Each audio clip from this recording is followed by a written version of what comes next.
I think I've been asked this question too many times, and I've provided too many iterations of the same answer.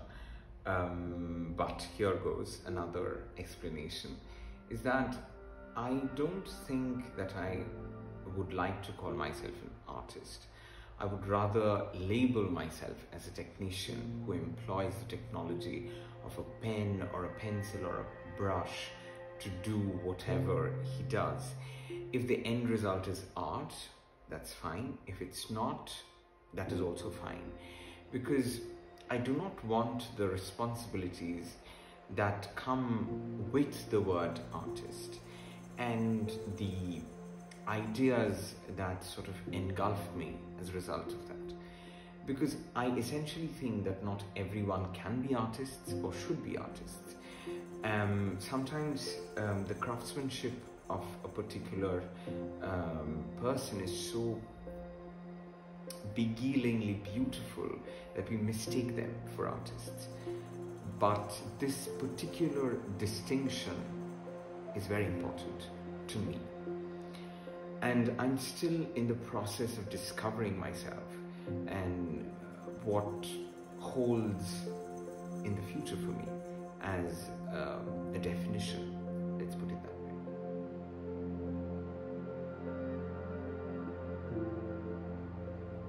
Creative process. I don't think that I have any. Well, I find it quite amusing that, I've been in lots of literature festivals and literary seminars and whatnot, and then many critics and poets and authors and whatnot, they sort of harbor a particular opinion that this kind of poetry, these kinds of novels, these kinds of artwork should be produced at this particular time. I myself do not know whether my poem will end at the 13th line or at the 20th line. So how can I form an informed opinion about what other people are going to write? What are the things that they are going to write about? So I do not think one particular creative process applies to me. Yes, I need a particular mind space. I need a particular physical space to inhabit in order to create something. For writing in particular, I think that there are certain ideas that I toy with, and there are certain inhibitions I have about those ideas, and once I try to write about them, I find out what inhibitions I have about them. Because poetry essentially is perfect here. But when I try to put them in the form of a particular language, that is where the resistance comes from. And that is where I need it to be particularly fluid. So I do not essentially censor myself when I'm writing something. I do not put a filter in between my thoughts and what goes on the paper. Because if I'm doing that, I'm being dishonest to myself and to whoever is going to read it. If it's only me, that's fine, but I'm still being dishonest. So I think that is something that I'm very sure about. If you want to call it a process, then it is a process, I guess. For composing, there are numerous musical phrases that are constantly going on in my head, and I try to give structure and form to all of them and space to all of them. But then essentially the mind space that I am in at that particular point of time and the kind of gush of emotions that I'm getting influenced by will decide ultimately what kind of musical phrase will get priority over what. For visual arts, the same thing. But I essentially think that the manifestation of all of these different art forms take place for different things. For music, I think this kind of paralysis of happiness, this kind of bliss that I cannot get out of, I try to manifest it in music. For visual arts, it's something violent, something beautiful, but in a very graphic way that finds its way into paintings of mine. In poetry, it can be anything, but then poetry for me, it's not just a matter of theme, it's also a matter of immediacy. It's that instantaneous economy that I have to attune myself to, and that is very important for me. So I guess if that forms or sort of adheres to your definition of process, then that is it.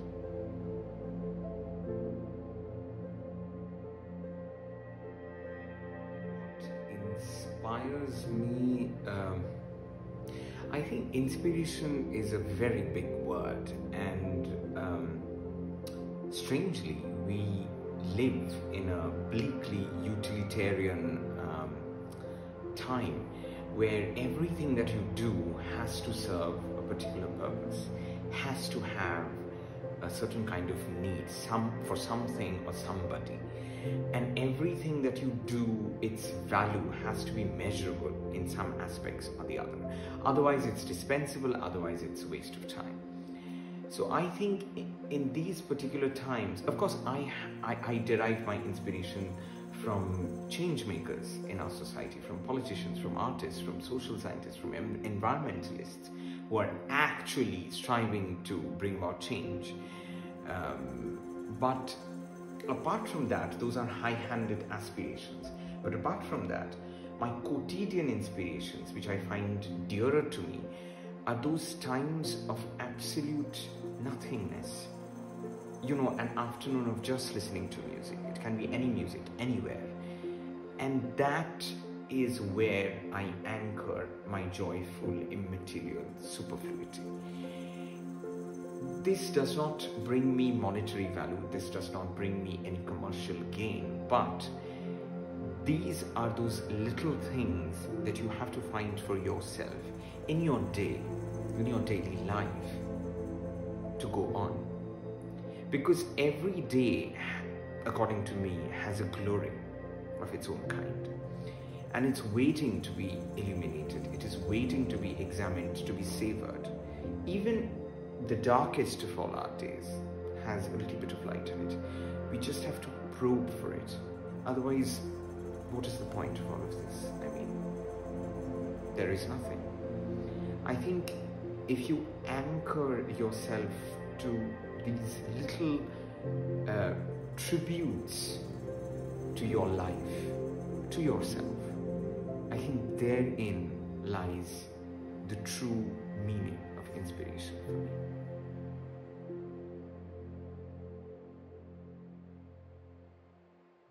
I don't essentially feel masculine all the time, and I do not anchor my masculinity to one particular human attribute or quality. I think that gender binaries are constructed concepts created by humans for humans. And now, in these times, we are seeing that these hard-bound concepts are not as hard-bound as we had thought them to be. They're failing in a way. I think I feel human. This is a common humanity. We all experience loss, fear, anxiety, loneliness, darkness, joy, bliss, etc. The only way to move forward is to understand and accept the darkness within and the light that's there within you, and to probe for it. And if we are not going to accept it, then there is no easy way out at all.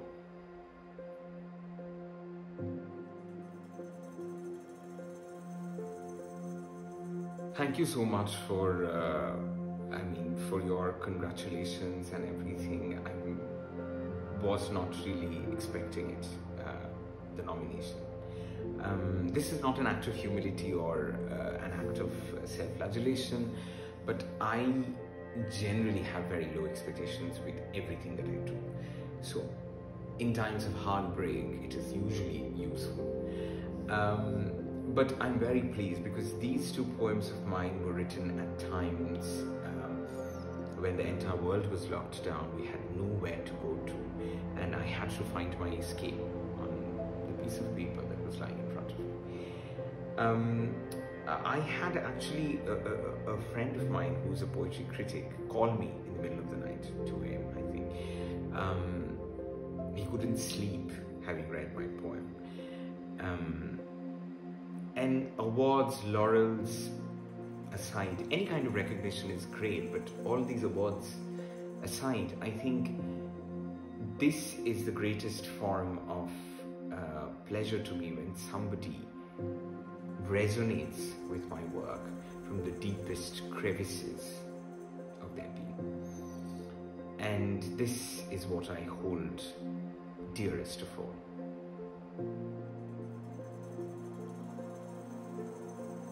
You know, I found it quite interesting that I was reading in a couple of interviews that apparently this is the least violent of all times in human history, in human civilization.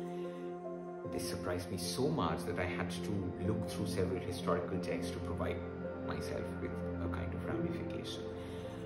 We are surrounded by noise. We seek out noise all the time. So I am now just looking for silence. And silence is not equitable to soundlessness. You know, a friend of mine who's a cinematographer, he made this very interesting remark that in cinema or in films, filmmakers, while portraying silence, they do not cut off all sound, because if that were the case, our human mind will not be able to persevere through it. But they show their interpretation of silence. And I think silence has a color, silence has a particular personality. I am, through music, looking for my kind of silence, my kind of space that would essentially heal and act as a kind of, we have a beautiful word in Bengali called shushrusha, which means healing, but it is more related to healing of the inner self. And that is what I'm seeking in my music.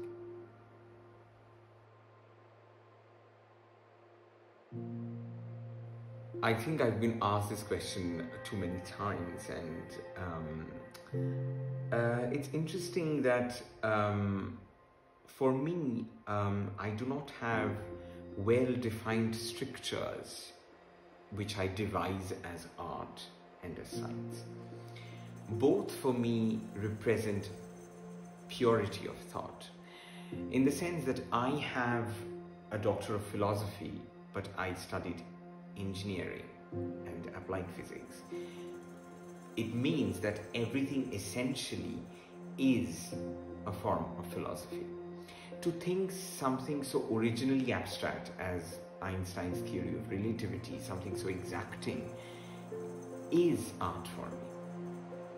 On the other hand, something as beautiful as the manifestation of laser light is art. So it's not something alien to the idea of division. For me, I think essentially engineering is what helps me organize my artful wrongdoings, and it helps me be safe in the chaos that I'm trying to manifest. And that is all what I have to say about it, because other than that, everything goes a little bit haywire when you think about it. I think now is a very blurry term for me. I can tell you what I was listening to today, because I listen to various kinds of music all the time, and my playlist is erratic, a bit schizophrenic, I think.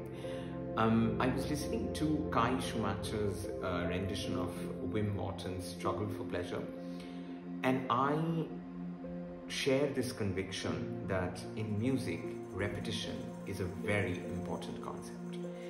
And this rendition sort of reaffirms my belief. in a certain way. I was also listening to Federico Albanese's Your Trees, his new single. He's one of my favorite atmospheric musicians. I was listening to If Beale Street Could Talk soundtrack by Nicola, and he's one of those background score artists who are absolutely prolific in understanding what exactly it is that a particular scene needs for a kind of accentuation, you know. Then I was listening to Rio YP's newest album, Bliss. I am in love with the soundtrack of Sandman by David Buckley. The particular musical piece that plays when death comes to the screen is absolutely bewitching. Coming to Indian music, I always listen to Ustad Amir Khan Sahab, who's an absolute legend, and he tries to sort of put me back on track when I'm vexed, you know, with something or the other. I always listen to Ustad Bari Ghulam Ali Khan Sahab and his prolific khayals. I am in love with Begum Akhtar. I always listen to her.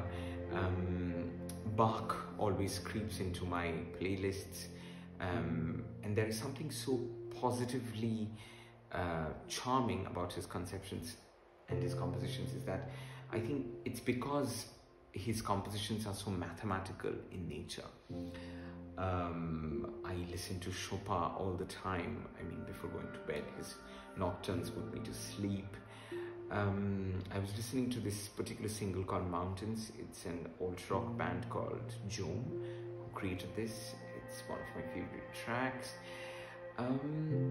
Various things. I mean, it's very difficult for me to talk about what I'm listening to because it's just a long list of things. So yeah.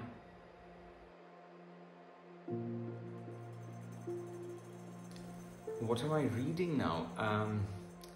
This is going to be very difficult. Well, I can show you what I am reading now. I'm reading this book called Figuring by Maria Popova. Maria Popova runs this erstwhile famous, well, it is still famous, blog and website of essays, of brilliant articles called The Brain Pickings, which is now known as the Marginalian.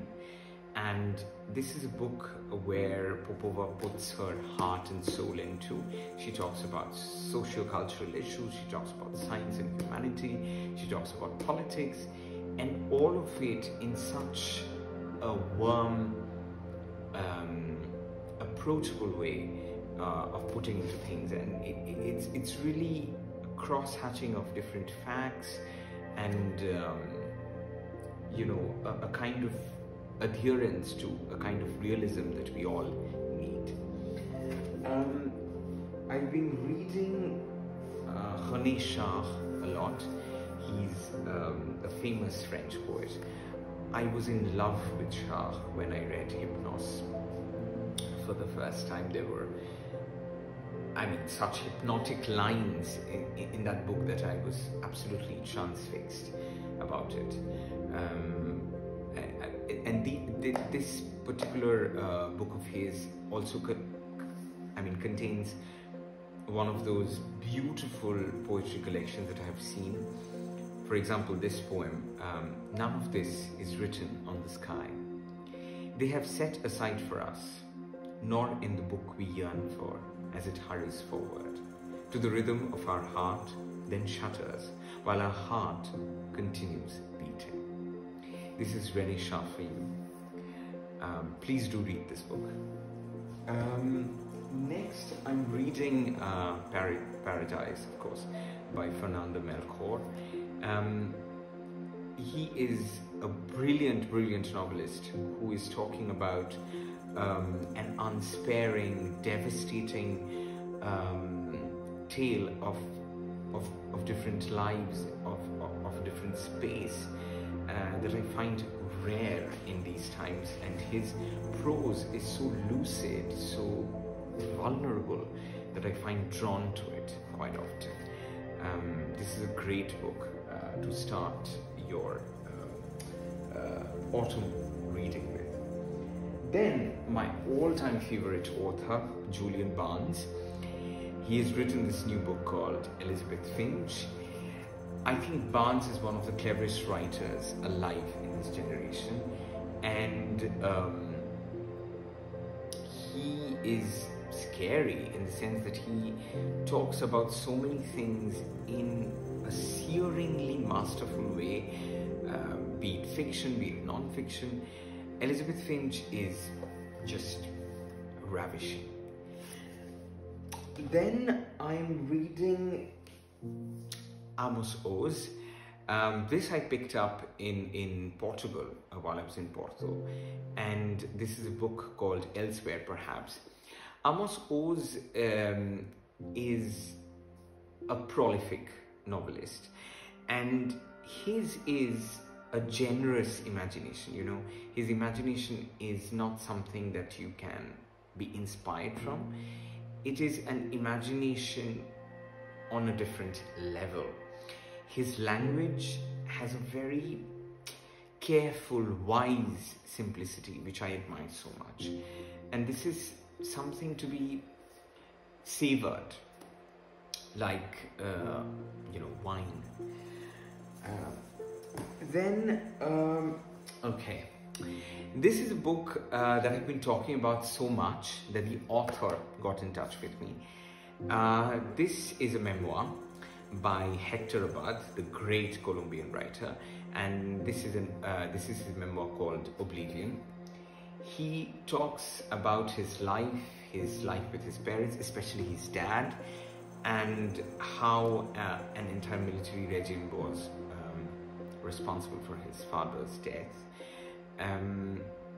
It is so heartbreaking, but so beautiful, so warm, and I related with it so much. I mean, I have literally screenshots and of passages that are there in this book, and I've shared it with dear friends and my mother and my father. It's beautiful. I recommend everyone to read it, whether you're in love with memoirs or you're in love with non-fiction. Fiction does not matter. This is essential reading. Then I'm reading a very interesting book by Yves Bonfoy. It's called Poetry and Photography. Yves Bonfoy is a prolific French photographer and also an artist. And here he probes on the concept of these two art forms brought together and how he, as a photographer, approaches poetics through his own lens.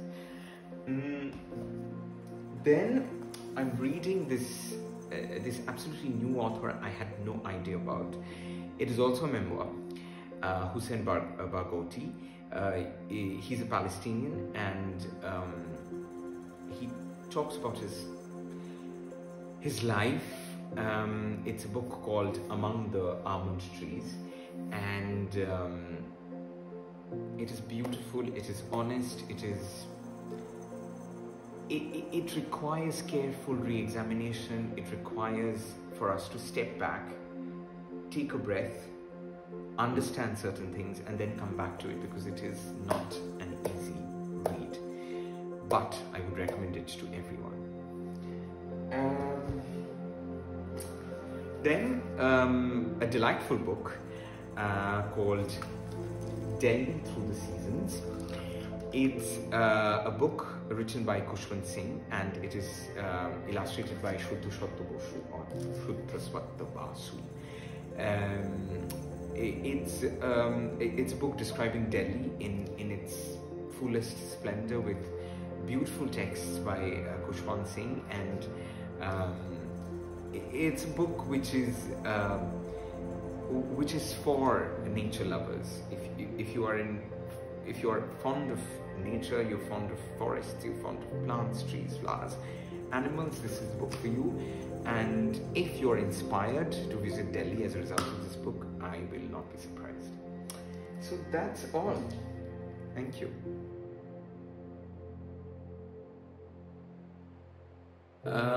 It is interesting, essentially, this comment. Well, a lot of people, a lot of friends, a lot of dear critics have described my poetry to be, fragrant of political activism. But I have found that my politics is not superficial. It's not like a coat I wear when I go out. My politics is me, wholeheartedly, soulfully me. And this is very important to me. I have found that in my journey of writing poetry, that it is a journey from outside to inside. Because when I started writing about experiences of things that are happening all around me. But then I found myself on this inevitable journey of precious interiority. This is inimitable. This is just of me. And I owe it to my poetry to be a fierce voice of honesty. And there is no compromise in that. And I made sure by sort of cutting out all the juxtapositions, all the embellishments that people usually surround themselves with. And this is my journey of becoming at one with who I want to be.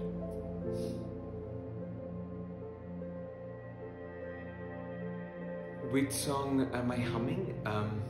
Well, this is a song that I feel strongly about. This is a song written by Tagore. This is a song that I want to dedicate to the brave women of Iran who've been fighting for the power of their choice. I'll briefly translate 2 lines of this particular song. Which coward shall you now frighten? Your darkness is all but fake. My assurance does not lie in front only. If you want to put me behind, that's fine. Which coward shall you now frighten? Your darkness is all but fake. The more that you put me afar, the more burden it is upon you. You yourself have to come down if you want to put me down. Which coward shall you now frighten? Your darkness is all but fake. কোন ভীরুকে ভয় দেখাবি আধার তোমার সবই মিছে কোন ভীরুকে ভয় দেখাবি আধার তোমার সবই মিছে ভরসা কি তোর সামনে শুধু ওরে ভরসা কি তোর সামনে শুধু না হয় আমায় রাখবি পিছে কোন ভীরুকে ভয় দেখাবি আধার তোমার সবই মিছে কোন ভীরুকে ভয় দেখাবি আধার তোমার সবই মিছে আমায় দূরে যেই তাড়াবি সেই তোরে তোর কাজ বাড়াবি আমায় দূরে যেই তাড়াবি সেই তোরে তোর কাজ বাড়াবি তোমায় নিচে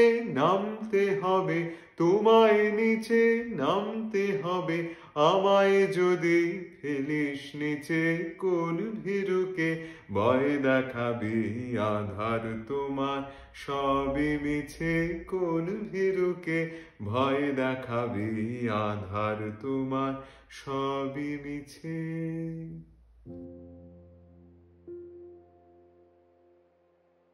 No, thank you. I mean, thank you for having me, and it was a delightful session. And in the course of our conversation, a lot of things became clearer to me as well. What message?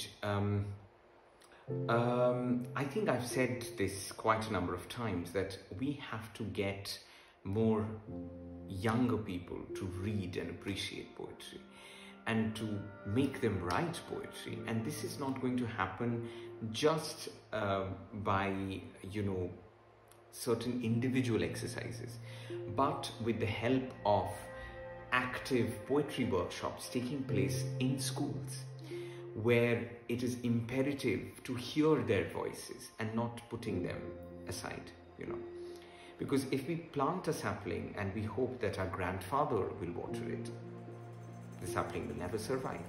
So in this way, we have to get more younger people to get involved in poetry. As far as music is concerned, though, I feel that a lot of blame, a lot of, complaint has been made against the younger generation that they do not listen to traditional or classical forms of music. But the real question is, how much silence, how much freedom have we given them as a society? I mean, from day one, they are attuned to running after things. They do not have much of a choice, really. You have to listen to this, you have to listen to that. No, I think it should be a more accepting environment. And this is where parenting comes in. I mean, parents have to be open to listening to all kinds of music, pop, alt, rock, country. And then after having listened to all of these kinds of music, if you ask your children to listen to Bhimsen Joshi, Kishore Amonkar, Bach, Chopin, Mozart, Japanese traditional forms of music, traditional Chinese music, then they would do so, because it's a conversation, it's a dialogue, it's an amicable environment, and this is what it needs to be. And then after having listened to all these kinds of music, if they choose to love one particular form of music, then it's their choice. And I believe that it would be a much more rich, informed choice that they have made for themselves in their life. So that's about it. And thank you for having me.